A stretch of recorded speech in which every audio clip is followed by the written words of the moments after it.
ವಿಚಾರಕ್ಕೆ ಆಸ್ತಿ ವಿಚಾರಕ್ಕೆ ನಿವೃತ್ತ ಪೊಲೀಸ್ ಅಧಿಕಾರಿ ಮರ್ಡರ್ ಆಯ್ತಾ? ಓಂ ಪ್ರಕಾಶ್ಗೆ ಬರೋಬ್ಬರಿ 10 ಬಾರಿ ಇರ್ದಿದ್ಲ ಪತ್ನಿ. ಕೊಲೆ ಮಾಡಿ ಐ ಕಿಲ್ಡ್ ಮಾನ್ಸ್ಟರ್ ಅಂದ್ರೆ ರಾಕ್ಷಸನನ್ನ ಕೊಲೆ ಮಾಡಿದೆ ಅಂತ ಪತ್ನಿನೇ ಹೇಳಿದ್ದಾಳೆ. ಇನ್ನು HSR ಪೊಲೀಸ್ ಠಾಣೆಯಲ್ಲಿ ಪತ್ನಿ ಪಲ್ಲವಿ ಪುತ್ರಿ ಕೃತಿಗೆ ಡ್ರಿಲ್ ಆಯಿತು.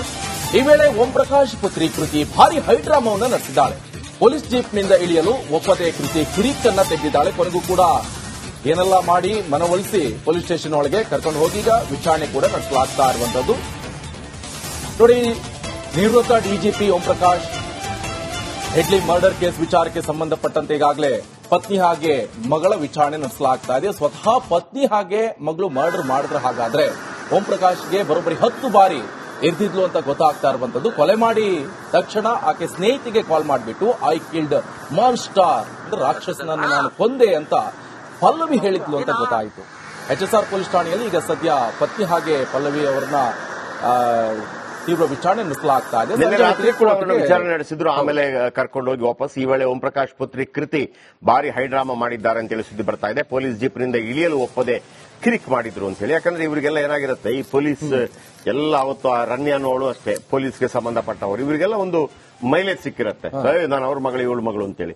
ಆದ್ರೆ ನೀವು ಅಪರಾಧಗಳನ್ನ ಮಾಡಿರುವಂತ ಸಂದರ್ಭದಲ್ಲಿ ಪಾಪ ಅವರು ಅಪರಾಧ ಮಾಡಿದ್ದಾರೆ ಅಂತಲ್ಲ, ಆದ್ರೆ ಕೇಳುವಂತದ್ದು ಕೇಳಲೇಬೇಕಾಗತ್ತಲ್ಲ. ಈಗ ಓಂ ಪ್ರಕಾಶ್ ಅವರನ್ನ ಒಬ್ಬರೇ ಆಕೆ ಮಾಡಿದ್ದ, ಮಗಳು ಹೆಲ್ಪ್ ಮಾಡಿದ್ಲ, ಮತ್ತೊಂದಿರುತ್ತಲ್ಲ ಆ ದೃಶ್ಯಾವಳಿಗಳು ಸ್ವಲ್ಪ ತೋರಿಸಿ ಫುಲ್ ಫ್ರೇಮ್ ತಗೊಳ್ಳಿ. ನೋಡಿ, ಅವರ ಹೆಂಡತಿಯನ್ನ ಮತ್ತು ಮಗಳನ್ನ ಅಲ್ಲಿಗೆ ಕರ್ಕೊಂಡು ಹೋಗುವಂತ ದೃಶ್ಯಗಳು, ಪೊಲೀಸ್ ಸ್ಟೇಷನ್ಗೆ ಕರ್ಕೊಂಡು ಹೋಗುವಂತ ದೃಶ್ಯಗಳನ್ನು ನೀವು ಗಮನಿಸ್ತಾ ಇದ್ದೀರಿ. ಮತ್ತೊಂದು ಕಡೆ ಪಲ್ಲವಿ ಐ ಕಿಲ್ಡ್ ಮಾನ್ಸ್ಟರ್ ಅಂತಾರಂತೆ, ಅಂದ್ರೆ ನಾನು ರಾಕ್ಷಸನನ್ನ ಕೊಂದೆ ಅನ್ನುವಂತ ರೀತಿಯಲ್ಲಿ. ಅದಕ್ಕಿಂತ ಮೊದಲು ಒಂದು 2-3 ದಿನಗಳ ಹಿಂದೆ ಅವರು ಇದ್ದವರಿಗೆಲ್ಲ IPS ಸೆಕ್ಷನ್ ಇರುತ್ತಲ್ಲ, ಸಾಧಾರಣವಾಗಿ ನಾವೊಂದು ಗ್ರೂಪ್ ಮಾಡಿರ್ತೇವೆ. ಈಗ ಟೀಚರ್ಸ್ಗಳಾಗಿದ್ರೆ ಟೀಚರ್ಸ್ಗಳ ಒಂದು ಗ್ರೂಪ್ ಇರುತ್ತೆ, ಪೋಸ್ಟ್ ಮ್ಯಾನ್ ಕೆಲಸ ಮಾಡಿದ್ರೆ ಅವ್ರದ್ದೊಂದು ಗ್ರೂಪ್ ಇರುತ್ತೆ, ಹಾಗೇನೆ ಕಲೀಗ್ಸ್ಗಳಿರ್ತಾರಲ್ಲ ಕಲೀಗ್ಸ್ಗಳದೊಂದು ಗ್ರೂಪ್ ಇರುತ್ತೆ. ಸಾಧಾರಣವಾಗಿ ನಾವು ಒಂದು ಊರಿಂದ ಬಂದಿದ್ರೆ, ಈಗ ಚಿಕ್ಕಮಗಳೂರಿಂದ ಬಂದಿದ್ರೆ, ಚಿಕ್ಕಮಗಳೂರಿನ ಆಫೀಸ್ ಅವರೆಲ್ಲರೂ ಒಂದೇ ಕಡೆ ಕೆಲಸ ಮಾಡ್ತಾ ಇದ್ರೆ ಎಲ್ಲರೂ ಸೇರಿ ಒಂದು ಗ್ರೂಪ್ ಮಾಡಿರ್ತೀವಿ. ನಾವು ಚಿಕ್ಕಮಗಳೂರವರು ಮತ್ತೊಂದು ಇದ್ದೇ ಗುಡ್, ಅದು ಬೇಕು, ಆತರ ಇಲ್ಲ ಅಂತಲ್ಲ. ಆಮೇಲೆ ಈ ಜಾತಿಗೀತಿಗಿಂತ ನಾವು ಒಕ್ಕಲಿಗರು, ನಾವು ಲಿಂಗಾಯತರು, ನಾವು ಬ್ರಾಹ್ಮಣರು, ನಾವು ಬಂಟರು, ನಾವು ದಲಿತರು ಅಂತ ಗ್ರೂಪ್ ಮಾಡೋದಕ್ಕಿಂತ ಊರಿನ ಗ್ರೂಪ್ ಮಾಡಿದ್ರೆ ಒಳ್ಳೇದು ನನ್ನ ಪ್ರಕಾರ. ಅಂದ್ರೆ ನಾನು ಹೇಳಿದ್ರೆ IPS ಗಳ ಗ್ರೂಪ್ ಇರುತ್ತೆ. ಅವರು IPS ಅಂದ್ರೆ ನಾನು ಹೇಳಿದ್ನಲ್ಲ, ಅದು ಸಣ್ಣದಲ್ಲ, ಅದು ಎಲ್ಲ ಕೇಂದ್ರದಿಂದ ನಿಯೋಜನೆಗೊಳ್ಳುವಂಥದ್ದು. ಆಮೇಲೆ ಇವರು ಎಷ್ಟು ಆಸ್ತಿ ಪಾಸ್ತಿ ಮಾಡಿದ್ರು ಕೂಡ ಪ್ರಶ್ನೆ ಮಾಡೋಕ್ಕೂ ಆಗಲ್ಲ, ಅವರು ಕರ್ಕೊಳ್ಳುವಂಥದ್ದು. ಟ್ರಾನ್ಸ್ಫರ್ದು ಮಾತ್ರ ಕೆಲಸ, ಬೇರೆ ಯಾವುದಿಲ್ಲ. ಆಮೇಲೆ ಎರಡನೇದೇನಪ್ಪಾ ಅಂತಂದ್ರೆ ನಾನು ಹೇಳಿದ್ರು, ಈಗ ಮೂಡಾ ಪ್ರಕರಣ, ಸಿದ್ದರಾಮಯ್ಯ ವಿರುದ್ಧ ಪ್ರಾಸಿಕ್ಯೂಷನ್ಗೆ ಅನುಮತಿ ಕೊಟ್ಟರೆ ಮಾತ್ರ ತನಿಖೆ ಆಗುತ್ತೆ. ಹಾಗೇನೆ IAS IPS ಗಳಿಗೆ IPS ನನ್ನ ಹತ್ರ 50,000 ರೂಪಾಯಿ ಲಂಚ ಕೇಳಿದ, ಇವರ ವಿರುದ್ಧ ಕ್ರಮ ಕೈಗೊಳ್ಳಿ, ನಥಿಂಗ್ ಡೂಯಿಂಗ್. ಆದ್ರೆ ಈ ಎಜುಕೇಷನ್ ಪವರ್, ನೀವು ಅದನ್ನು ಪಾಸಿಟಿವ್ ತೆಗೆದ್ರೆ ಮೈನಸ್ ತೆಗೆದ್ರೆ ಬೇರೆ ವಿಚಾರ. ಬನ್ನಿ, ಇನ್ನು ಮಾಜಿ DG IGP ಓಂ ಪ್ರಕಾಶ್ ಭೀಕರ ಹತ್ಯೆ ಸುತ್ತ ಅನುಮಾನದ ಹುತ್ತವೇ ಬೆಳೆಯುತ್ತಾ ಇದೆ. ಒಂದೆಡೆ ಆಸ್ತಿ ವಿಚಾರವಾದ್ರೆ ಇನ್ನೊಂದೆಡೆ ಯುವತಿ ವಿಚಾರಕ್ಕೆ ಮರ್ಡರ್ ನಡೆದ ಶಂಕೆ ಶುರುವಾಗಿದೆ. ಬನ್ನಿ, ಒಂದು ಇನ್ ಡೀಟೇಲ್ ರಿಪೋರ್ಟ್ ನಿಮ್ಮ ಮುಂದೆ. ವಿಚಾರಕ್ಕೆ ಆಸ್ತಿ ವಿಚಾರಕ್ಕೆ ನಿವೃತ್ತ ಪೊಲೀಸ್ ಅಧಿಕಾರಿ ಮರ್ಡರ್ ಆಯ್ತಾ? ಓಂ ಪ್ರಕಾಶ್ಗೆ ಬರೋಬ್ಬರಿ 10 ಬಾರಿ ಇರ್ದಿದ್ಲ ಪತ್ನಿ. ಕೊಲೆ ಮಾಡಿ ಐ ಕಿಲ್ಡ್ ಮಾನ್ಸ್ಟರ್ ಅಂದ್ರೆ ರಾಕ್ಷಸನನ್ನ ಕೊಲೆ ಮಾಡಿದೆ ಅಂತ ಪತ್ನಿನೇ ಹೇಳಿದ್ದಾಳೆ. ಇನ್ನು HSR ಪೊಲೀಸ್ ಠಾಣೆಯಲ್ಲಿ ಪತ್ನಿ ಪಲ್ಲವಿ ಪುತ್ರಿ ಕೃತಿಗೆ ಡ್ರಿಲ್ ಆಯಿತು. ಈ ವೇಳೆ ಓಂ ಪ್ರಕಾಶ್ ಪುತ್ರಿ ಕೃತಿ ಭಾರಿ ಹೈಡ್ರಾಮವನ್ನು ನಡೆಸಿದ್ದಾಳೆ. ಪೊಲೀಸ್ ಜೀಪ್ನಿಂದ ಇಳಿಯಲು ಒಪ್ಪದೆ ಕೃತಿ ಕಿರಿಕನ್ನ ತೆಗೆದಿದ್ದಾಳೆ. ಕೊನೆಗೂ ಕೂಡ ಏನೆಲ್ಲ ಮಾಡಿ ಮನವೊಲಿಸಿ ಪೊಲೀಸ್ ಸ್ಟೇಷನ್ ಒಳಗೆ ಕರ್ಕೊಂಡು ಹೋಗೀಗ ವಿಚಾರಣೆ ಕೂಡ ನಡೆಸಲಾಗ್ತಾ ಇರುವಂತದ್ದು.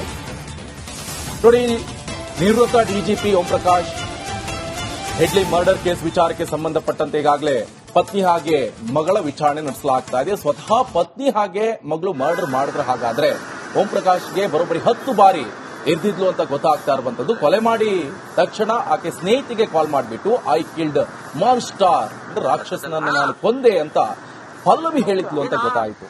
HSR ಪೊಲೀಸ್ ಠಾಣೆಯಲ್ಲಿ ಈಗ ಸದ್ಯ ಪತ್ನಿ ಹಾಗೆ ಪಲ್ಲವಿ ಅವರನ್ನ ತೀವ್ರ ವಿಚಾರಣೆ ನಡೆಸಲಾಗ್ತಾ ಇದೆ. ವಿಚಾರಣೆ ನಡೆಸಿದ್ರು, ಆಮೇಲೆ ಕರ್ಕೊಂಡು ಹೋಗಿ ವಾಪಸ್. ಈ ವೇಳೆ ಓಂ ಪ್ರಕಾಶ್ ಪುತ್ರಿ ಕೃತಿ ಭಾರಿ ಹೈಡ್ರಾಮಾ ಮಾಡಿದ್ದಾರೆ ಅಂತ ಹೇಳಿ ಸುದ್ದಿ ಬರ್ತಾ ಇದೆ. ಪೊಲೀಸ್ ಜೀಪ್ನಿಂದ ಇಳಿಯಲು ಒಪ್ಪದೆ ಕಿರಿಕ್ ಮಾಡಿದ್ರು ಅಂತ ಹೇಳಿ. ಯಾಕಂದ್ರೆ ಇವರಿಗೆಲ್ಲ ಏನಾಗಿರುತ್ತೆ, ಈ ಪೊಲೀಸ್ ಎಲ್ಲ ಅವತ್ತು ಆ ರನ್ಯ ಅನ್ನೋಳು ಅಷ್ಟೇ ಪೊಲೀಸ್ಗೆ ಸಂಬಂಧಪಟ್ಟವರು, ಇವರಿಗೆಲ್ಲ ಒಂದು ಮೈಲೇಜ್ ಸಿಕ್ಕಿರುತ್ತೆ, ನಾನು ಅವ್ರ ಮಗಳು ಇವಳು ಮಗಳು ಅಂತೇಳಿ. ಆದ್ರೆ ನೀವು ಅಪರಾಧಗಳನ್ನ ಮಾಡಿರುವಂತ ಸಂದರ್ಭದಲ್ಲಿ ಪಾಪ ಅವರು ಅಪರಾಧ ಮಾಡಿದ್ದಾರೆ ಅಂತಲ್ಲ, ಆದ್ರೆ ಕೇಳುವಂತದ್ದು ಕೇಳಲೇಬೇಕಾಗತ್ತಲ್ಲ. ಈಗ ಓಂ ಪ್ರಕಾಶ್ ಅವರನ್ನ ಒಬ್ಬರೇ ಆಕೆ ಮಾಡಿದ್ದ, ಮಗಳು ಹೆಲ್ಪ್ ಮಾಡಿದ್ಲ, ಮತ್ತೊಂದಿರುತ್ತಲ್ಲ ಆ ದೃಶ್ಯಾವಳಿಗಳು ಸ್ವಲ್ಪ ತೋರಿಸಿ ಫುಲ್ ಫ್ರೇಮ್ ತಗೊಳ್ಳಿ. ನೋಡಿ, ಅವರ ಹೆಂಡತಿಯನ್ನ ಮತ್ತು ಮಗಳನ್ನ ಅಲ್ಲಿಗೆ ಕರ್ಕೊಂಡು ಹೋಗುವಂತ ದೃಶ್ಯಗಳು, ಪೊಲೀಸ್ ಸ್ಟೇಷನ್ಗೆ ಕರ್ಕೊಂಡು ಹೋಗುವಂತ ದೃಶ್ಯಗಳನ್ನು ನೀವು ಗಮನಿಸ್ತಾ ಇದ್ದೀರಿ. ಮತ್ತೊಂದು ಕಡೆ ಪಲ್ಲವಿ ಐ ಕಿಲ್ಡ್ ಮಾನ್ಸ್ಟರ್ ಅಂತಾರಂತೆ, ಅಂದ್ರೆ ನಾನು ರಾಕ್ಷಸನನ್ನ ಕೊಂದೆ ಅನ್ನುವಂತ ರೀತಿಯಲ್ಲಿ. ಅದಕ್ಕಿಂತ ಮೊದಲು ಒಂದು 2-3 ದಿನಗಳ ಹಿಂದೆ ಅವರು ಇದ್ದವರಿಗೆಲ್ಲ IPS ಸೆಕ್ಷನ್ ಇರುತ್ತಲ್ಲ, ಸಾಧಾರಣವಾಗಿ ನಾವೊಂದು ಗ್ರೂಪ್ ಮಾಡಿರ್ತೇವೆ. ಈಗ ಟೀಚರ್ಸ್ಗಳಾಗಿದ್ರೆ ಟೀಚರ್ಸ್ಗಳ ಒಂದು ಗ್ರೂಪ್ ಇರುತ್ತೆ, ಪೋಸ್ಟ್ ಮೇಲೆ ಕೆಲಸ ಮಾಡಿದ್ರೆ ಅವ್ರದ್ದೊಂದು ಗ್ರೂಪ್ ಇರುತ್ತೆ, ಹಾಗೇನೆ ಕಲೀಗ್ಸ್ಗಳಿರ್ತಾರಲ್ಲ ಕಲೀಗ್ಸ್ಗಳದೊಂದು ಗ್ರೂಪ್ ಇರುತ್ತೆ. ಸಾಧಾರಣವಾಗಿ ನಾವು ಒಂದು ಊರಿಂದ ಬಂದಿದ್ರೆ, ಈಗ ಚಿಕ್ಕಮಗಳೂರಿಂದ ಬಂದಿದ್ರೆ, ಚಿಕ್ಕಮಗಳೂರಿನ ಆಫೀಸ್ ಅವರೆಲ್ಲರೂ ಒಂದೇ ಕಡೆ ಕೆಲಸ ಮಾಡ್ತಾ ಇದ್ರೆ ಎಲ್ಲರೂ ಸೇರಿ ಒಂದು ಗ್ರೂಪ್ ಮಾಡಿರ್ತೀವಿ. ನಾವು ಚಿಕ್ಕಮಗಳೂರವರು ಮತ್ತೊಂದು ಇದ್ದೇ ಗುಡ್, ಅದು ಬೇಕು, ಆತರ ಇಲ್ಲ ಅಂತಲ್ಲ. ಆಮೇಲೆ ಈ ಜಾತಿ ಗೀತಿಗಿಂತ ನಾವು ಒಕ್ಕಲಿಗರು, ನಾವು ಲಿಂಗಾಯತರು, ನಾವು ಬ್ರಾಹ್ಮಣರು, ನಾವು ಬಂಟರು, ನಾವು ದಲಿತರು ಅಂತ ಗ್ರೂಪ್ ಮಾಡೋದಕ್ಕಿಂತ ಊರಿನ ಗ್ರೂಪ್ ಮಾಡಿದ್ರೆ ಒಳ್ಳೇದು ನನ್ನ ಪ್ರಕಾರ. ಅಂದ್ರೆ ನಾನು ಹೇಳಿದ್ರೆ IPS ಗಳ ಗ್ರೂಪ್ ಇರುತ್ತೆ. ಅವರು IPS ಅಂದ್ರೆ ನಾನು ಹೇಳಿದ್ನಲ್ಲ, ಅದು ಸಣ್ಣದಲ್ಲ, ಅದು ಎಲ್ಲ ಕೇಂದ್ರದಿಂದ ನಿಯೋಜನೆಗೊಳ್ಳುವಂಥದ್ದು. ಆಮೇಲೆ ಇವರು ಎಷ್ಟು ಆಸ್ತಿ ಪಾಸ್ತಿ ಮಾಡಿದ್ರು ಕೂಡ ಪ್ರಶ್ನೆ ಮಾಡೋಕ್ಕೂ ಆಗಲ್ಲ, ಅವರು ಕರ್ಕೊಳ್ಳುವಂಥದ್ದು. ಟ್ರಾನ್ಸ್ಫರ್ದು ಮಾತ್ರ ಕೆಲಸ, ಬೇರೆ ಯಾವುದಿಲ್ಲ. ಆಮೇಲೆ ಎರಡನೇದೇನಪ್ಪ ಅಂತಂದ್ರೆ ನಾನು ಹೇಳಿದ್ರಲ್ಲ, ಈಗ ಮೂಡಾ ಪ್ರಕರಣ, ಸಿದ್ದರಾಮಯ್ಯ ವಿರುದ್ಧ ಪ್ರಾಸಿಕ್ಯೂಷನ್ಗೆ ಅನುಮತಿ ಕೊಟ್ಟರೆ ಮಾತ್ರ ತನಿಖೆ ಆಗುತ್ತೆ. ಹಾಗೇನೆ IAS ಗಳಿಗೆ IAS ನನ್ನ ಹತ್ರ 50,000 ರೂಪಾಯಿ ಲಂಚ ಕೇಳ್ದ, ಇವರ ವಿರುದ್ಧ ಕ್ರಮ ಕೈಗೊಳ್ಳಿ, ನಥಿಂಗ್ ಡೂಯಿಂಗ್. ಆದ್ರೆ ಈ ಎಜುಕೇಷನ್ ಪವರ್, ನೀವು ಅದನ್ನು ಪಾಸಿಟಿವ್ ತೆಗೆದ್ರೆ ಮೈನಸ್ ತೆಗೆದ್ರೆ ಬೇರೆ ವಿಚಾರ. ಬನ್ನಿ, ಇನ್ನು ಮಾಜಿ DG IGP ಓಂ ಪ್ರಕಾಶ್ ಭೀಕರ ಹತ್ಯೆ ಸುತ್ತ ಅನುಮಾನದ ಹುತ್ತವೇ ಬೆಳೆಯುತ್ತಾ ಇದೆ. ಒಂದೆಡೆ ಆಸ್ತಿ ವಿಚಾರವಾದ್ರೆ ಇನ್ನೊಂದೆಡೆ ಯುವತಿ ವಿಚಾರಕ್ಕೆ ಮರ್ಡರ್ ನಡೆದ ಶಂಕೆ ಶುರುವಾಗಿದೆ. ಬನ್ನಿ, ಒಂದು ಇನ್ ಡೀಟೇಲ್ ರಿಪೋರ್ಟ್ ನಿಮ್ಮ ಮುಂದೆ. ಆಸ್ತಿ ವಿಚಾರಕ್ಕೆ ನಿವೃತ್ತ ಪೊಲೀಸ್ ಅಧಿಕಾರಿ ಮರ್ಡರ್ ಆಯ್ತಾ? ಓಂ ಪ್ರಕಾಶ್ಗೆ ಬರೋಬ್ಬರಿ 10 ಬಾರಿ ಇರ್ದಿದ್ಲ ಪತ್ನಿ. ಕೊಲೆ ಮಾಡಿ ಐ ಕಿಲ್ಡ್ ಮಾನ್ಸ್ಟರ್, ಅಂದ್ರೆ ರಾಕ್ಷಸನನ್ನ ಕೊಲೆ ಮಾಡಿದೆ ಅಂತ ಪತ್ನಿನೇ ಹೇಳಿದ್ದಾಳೆ. ಇನ್ನು HSR ಪೊಲೀಸ್ ಠಾಣೆಯಲ್ಲಿ ಪತ್ನಿ ಪಲ್ಲವಿ ಪುತ್ರಿ ಕೃತಿಗೆ ಡ್ರಿಲ್ ಆಯಿತು. ಈ ವೇಳೆ ಓಂ ಪ್ರಕಾಶ್ ಪುತ್ರಿ ಕೃತಿ ಭಾರಿ ಹೈಡ್ರಾಮವನ್ನು ನಡೆಸಿದ್ದಾಳೆ. ಪೊಲೀಸ್ ಜೀಪ್ನಿಂದ ಇಳಿಯಲು ಒಪ್ಪದೆ ಕೃತಿ ಕಿರೀಟನ್ನ ತೆಗೆದಿದ್ದಾಳೆ. ಕೊನೆಗೂ ಕೂಡ ಏನೆಲ್ಲ ಮಾಡಿ ಮನವೊಲಿಸಿ ಪೊಲೀಸ್ ಸ್ಟೇಷನ್ ಒಳಗೆ ಕರ್ಕೊಂಡು ಹೋಗೀಗ ವಿಚಾರಣೆ ಕೂಡ ನಡೆಸಲಾಗ್ತಾ ಇರುವಂತದ್ದು. ನೋಡಿ, ನಿವೃತ್ತ DGP Om Prakash Headley murder case ವಿಚಾರಕ್ಕೆ ಸಂಬಂಧಪಟ್ಟಂತೆ ಈಗಾಗಲೇ ಪತ್ನಿ ಹಾಗೆ ಮಗಳ ವಿಚಾರಣೆ ನಡೆಸಲಾಗ್ತಾ ಇದೆ. ಸ್ವತಃ ಪತ್ನಿ ಹಾಗೆ ಮಗಳು ಮರ್ಡರ್ ಮಾಡಿದ್ರೆ ಹಾಗಾದ್ರೆ ಓಂ ಪ್ರಕಾಶ್ಗೆ ಬರೋಬ್ಬರಿ 10 ಬಾರಿ ಇರ್ದಿದ್ಲು ಅಂತ ಗೊತ್ತಾಗ್ತಾ ಇರುವಂತದ್ದು. ಕೊಲೆ ಮಾಡಿ ತಕ್ಷಣ ಆಕೆ ಸ್ನೇಹಿತಿಗೆ ಕಾಲ್ ಮಾಡಿಬಿಟ್ಟು ಐ ಕಿಲ್ಡ್ ಮಾನ್ಸ್ಟರ್, ಅಂದ್ರೆ ರಾಕ್ಷಸನನ್ನು ನಾನು ಕೊಂದೆ ಅಂತ ಪಲ್ಲವಿ ಹೇಳಿದ್ಲು ಅಂತ ಗೊತ್ತಾಯಿತು. HSR ಪೊಲೀಸ್ ಠಾಣೆಯಲ್ಲಿ ಈಗ ಸದ್ಯ ಪತ್ನಿ ಹಾಗೆ ಪಲ್ಲವಿ ಅವರನ್ನ ತೀವ್ರ ವಿಚಾರಣೆ ನಡೆಸಲಾಗ್ತಾ ಇದೆ. ವಿಚಾರಣೆ ನಡೆಸಿದ್ರು, ಆಮೇಲೆ ಕರ್ಕೊಂಡೋಗಿ ವಾಪಸ್. ಈ ವೇಳೆ ಓಂ ಪ್ರಕಾಶ್ ಪುತ್ರಿ ಕೃತಿ ಭಾರಿ ಹೈಡ್ರಾಮಾ ಮಾಡಿದ್ದಾರೆ ಅಂತ ಹೇಳಿ ಸುದ್ದಿ ಬರ್ತಾ ಇದೆ. ಪೊಲೀಸ್ ಜೀಪ್ನಿಂದ ಇಳಿಯಲು ಒಪ್ಪದೆ ಕಿರಿಕ್ ಮಾಡಿದ್ರು ಅಂತ ಹೇಳಿ. ಯಾಕಂದ್ರೆ ಇವರಿಗೆಲ್ಲ ಏನಾಗಿರುತ್ತೆ, ಈ ಪೊಲೀಸ್ ಎಲ್ಲ ಅವತ್ತು ಆ ರನ್ಯ ಅನ್ನೋಳು ಅಷ್ಟೇ ಪೊಲೀಸ್ಗೆ ಸಂಬಂಧಪಟ್ಟವರು, ಇವರಿಗೆಲ್ಲ ಒಂದು ಮೈಲೇಜ್ ಸಿಕ್ಕಿರುತ್ತೆ, ನಾನು ಅವ್ರ ಮಗಳು ಇವಳು ಮಗಳು ಅಂತೇಳಿ. ಆದ್ರೆ ನೀವು ಅಪರಾಧಗಳನ್ನ ಮಾಡಿರುವಂತ ಸಂದರ್ಭದಲ್ಲಿ ಪಾಪ ಅವರು ಅಪರಾಧ ಮಾಡಿದ್ದಾರೆ ಅಂತಲ್ಲ, ಆದ್ರೆ ಕೇಳುವಂತದ್ದು ಕೇಳಲೇಬೇಕಾಗತ್ತಲ್ಲ.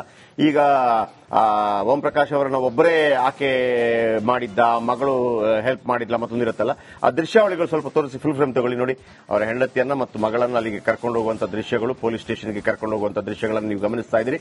ಮತ್ತೊಂದು ಕಡೆ ಪಲ್ಲವಿ ಐ ಕಿಲ್ಡ್ ಮಾನ್ಸ್ಟರ್ ಅಂತಾರಂತೆ, ಅಂದ್ರೆ ನಾನು ರಾಕ್ಷಸನನ್ನ ಕೊಂದೆ ಅನ್ನುವಂತ ರೀತಿಯಲ್ಲಿ. ಅದಕ್ಕಿಂತ ಮೊದಲು ಒಂದು 2-3 ದಿನಗಳ ಹಿಂದೆ ಅವರು ಇದ್ದವರಿಗೆಲ್ಲ IPS ಸೆಕ್ಷನ್ ಇರುತ್ತಲ್ಲ, ಸಾಧಾರಣವಾಗಿ ನಾವೊಂದು ಗ್ರೂಪ್ ಮಾಡಿರ್ತೇವೆ. ಈಗ ಟೀಚರ್ಸ್ಗಳಾಗಿದ್ರೆ ಟೀಚರ್ಸ್ಗಳ ಒಂದು ಗ್ರೂಪ್ ಇರುತ್ತೆ, ಪೋಸ್ಟ್ ಮೇಲೆ ಕೆಲಸ ಮಾಡಿದ್ರೆ ಅವ್ರದ್ದೊಂದು ಗ್ರೂಪ್ ಇರುತ್ತೆ, ಹಾಗೇನೆ ಕಲೀಗ್ಸ್ಗಳಿರ್ತಾರಲ್ಲ ಕಲೀಗ್ಸ್ಗಳದೊಂದು ಗ್ರೂಪ್ ಇರುತ್ತೆ.